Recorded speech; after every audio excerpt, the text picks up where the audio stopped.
भैया हाँ, बताइए कैसे है। बिल्कुल ठीक है। तुम लोग कैसे हो? बढ़िया भैया। बताइए अगर कुछ नया स्टॉक आया हो आपके पास तो। बिल्कुल बिल्कुल, नया स्टॉक आया हुआ है। तो सबसे पहले अपने कस्टमर्स को जय जय श्री राधे।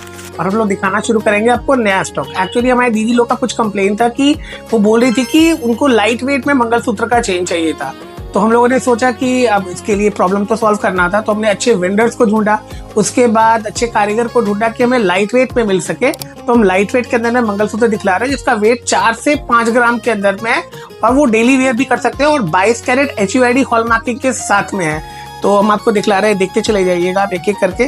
काफी लाइट वेट में है, काफी सुंदर है ये।